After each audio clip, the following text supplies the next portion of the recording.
fazer um plano de saúde? É o valor. Tá muito caro. Sobre o plano de saúde, não sei nada de direito sobre isso aí, não.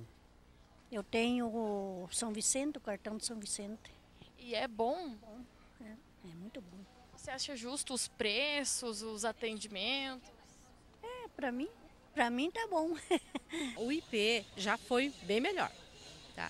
Eu sou uma pessoa que tenho problema de coração cardíaco, né? E estou na espera para poder botar 2 stents. Então eu acho assim, ó, que a demora para essas coisas assim, a gente... isso, a demora. Enquanto tu não fica doente, tu sempre acha que não vai precisar, né? Aí no momento que acontece alguma coisa, por que eu não tenho um plano de saúde?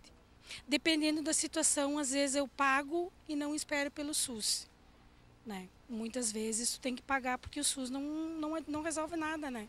Vamos levando a vida, né? Com um pouquinho de saúde, não? O senhor tem algum?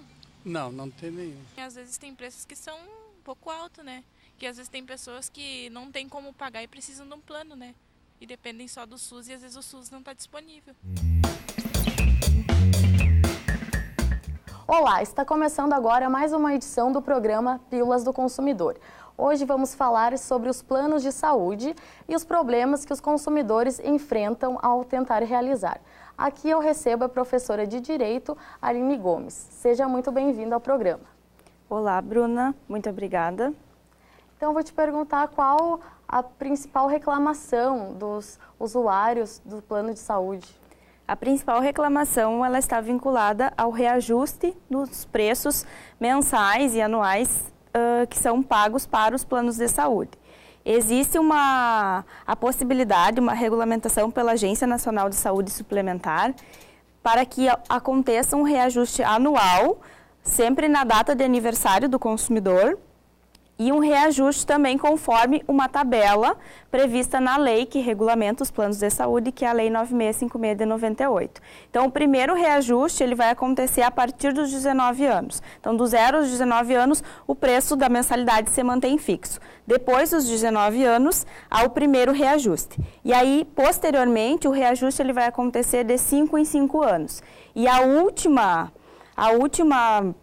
faixa etária é aos 59 anos. Então, o último reajuste acontece aos 59 anos e ele não pode ser um valor superior, né, a 6 vezes o valor da mensalidade da primeira faixa etária, que é a do 0 aos 19 anos.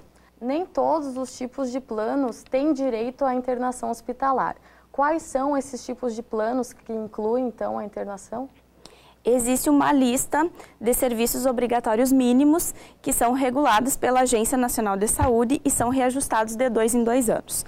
E aí essa lista, ela traz a necessidade de todos os serviços obrigatórios mínimos que a operadora do plano de saúde precisa apresentar para os seus consumidores.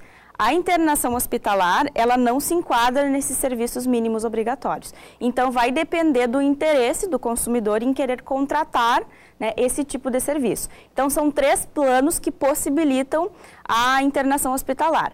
É o plano hospitalar com obstetrícia, que é vinculado à questão dos partos. O plano hospitalar sem obstetrícia, que tu tem acesso, né, à internação, mas tu não tem a prestação do serviço vinculado aos partos, e o plano referência, que é um plano padrão de enfermaria, ou seja, tu vai ter acesso ambulatorial, mas tu não vai ter acesso ao leito dos hospitais. Se tu precisar de uma internação num leito do hospital, tu vai ter que fazer a solicitação pelo SUS, porque o teu plano ele não vai ter a cobertura para os leitos, apenas para a questão ambulatorial. Quem fiscaliza os planos de saúde? É a Agência Nacional de Saúde Suplementar quem fiscaliza. Ela possui um conselho que faz toda a fiscalização e a regulamentação dos planos de saúde. Quais são os prazos de espera para os planos de saúde e o prazo máximo para o atendimento? O prazo de espera é conhecido como a carência nos planos de saúde. Então, existe um prazo que precisa ser observado pelo consumidor, né, para que o serviço ele seja prestado pela operadora do plano de saúde. Quando se tratar de um serviço de urgência ou de emergência, o prazo de carência é de 24 horas. Então, em até 24 horas precisa ser cumprido, né, precisa ser prestado o serviço de urgência ou de emergência. Quando se tratar dos partos, o prazo máximo de carência é de até 300 dias, salvo os partos prematuros ou aqueles em que há um risco para a gestante, né? Houve algum problema durante a gestação. Para os serviços que forem contratados dos planos de saúde, em que a pessoa ela tem conhecimento que ela já possui uma doença ou uma lesão no momento da contratação do plano de saúde, o prazo de carência é de até 24 meses. E aí, para os outros serviços, o prazo padrão é até 180 dias. Tá? Então, esses são prazos máximos que não impossibilita que a operadora ela forneça um prazo menor. Ela só não pode ir além desses prazos máximos previstos na legislação, que é a Lei 9656 de 98, que regulamenta os planos de saúde. E aí, com relação ao período que o consumidor ele pode esperar para o atendimento, existe uma tabela, né, regulamentada pela Agência Nacional de Saúde Suplementar, que traz uma série de serviços e os prazos máximos para que aconteça o atendimento. Então, assim, os principais serviços, de modo geral, né, que são as questões, por exemplo, de exames e ambulatoriais, o prazo máximo para a prestação do serviço é 3 dias.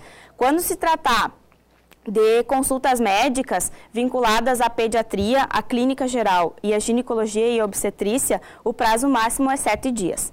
Qualquer consulta médica de outra especialidade são 14 dias. Procedimentos de alta complexidade são 21 dias e aí os casos de emergência e urgência tem que ter o atendimento imediatamente.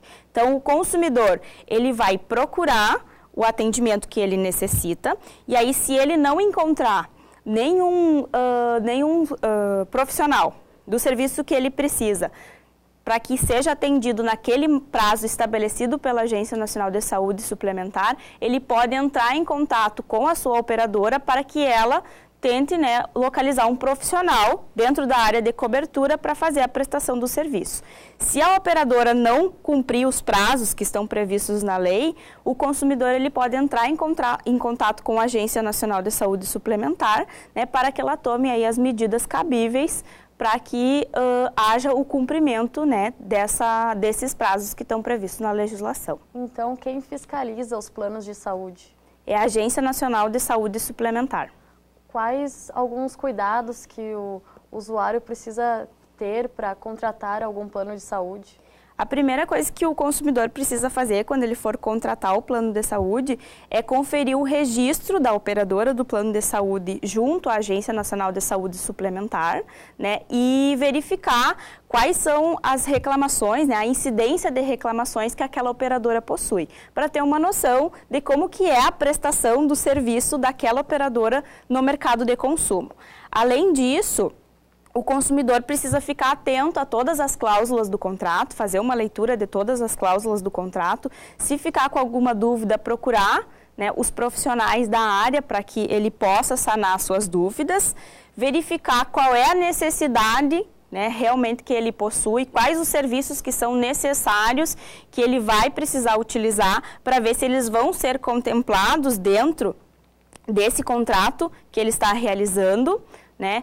Verificar qual é o prazo de carência, se realmente ele é um prazo, né, que venha ao encontro da necessidade dele, e também qual é a área geográfica, né, que esse plano vai cobrir. Então, às vezes, ele precisa de um tratamento diferenciado que não tenha no seu município, na sua região, então ele precisa estar atento, né, em qual é a área geográfica para ver se vai contemplar também todas as necessidades dele ou se ele vai precisar estender aí, né, a garantia desses serviços, estender a amplitude dos serviços que ele está contratando. Muito obrigada pela presença e pelos esclarecimentos, professora. O Pílulas do Consumidor chega ao fim, nos vemos na próxima semana. Até lá!